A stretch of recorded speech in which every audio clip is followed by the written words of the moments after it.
খুদা পানি আর এই যে রুটি আর কিচ্ছু নাই। ও একটু চেনি দিছি, তাও সে কুড়ুই নিয়ে চেনি বলো দেয় পাইছি ভাই। এই যে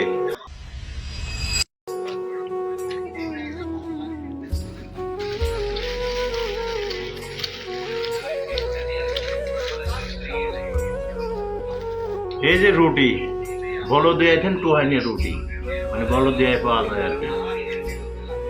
আর হুদা পানি রে ভাই, আর কিচ্ছু নাই এর ভিতরে, না শরবত না দুধ না গ্লুকোজ না কিছুই না। দালালে আচ্ছা তোদের কি একটু ভিতরে মায়া দয়া হয় না? হ্যাঁ আচ্ছা তোরা কি জানোয়ারের চেয়েও খারাপ? হ্যাঁ এই যে আমার এতগুলো টাকা মারি দিয়ে তোরা চলে গেলি টাকার অভাবে, এই যে এখন লাইভ টেলিকাস্ট হচ্ছে নাকি? হ্যাঁ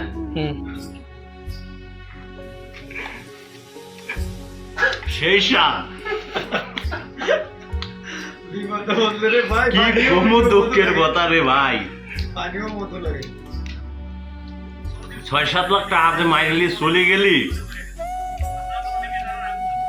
আচ্ছা তোর মা বাপ নাই? হ্যাঁ আচ্ছা কি মরবি তুই?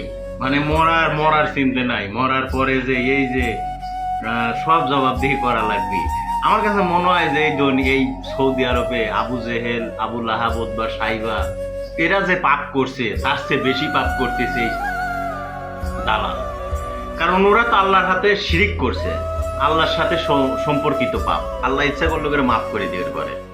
কিন্তু দালাল এই যে লাখ লাখ মানুষের হক মারি খাচ্ছিস, এই হকের তো আল্লাহর সাথে পাপ না, আল্লাহর সাথে জড়িত পাপ না।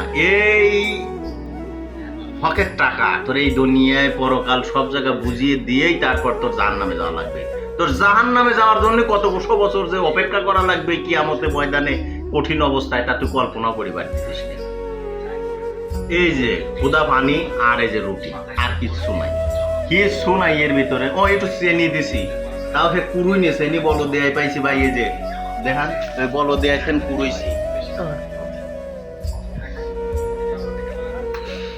সেই সাপ।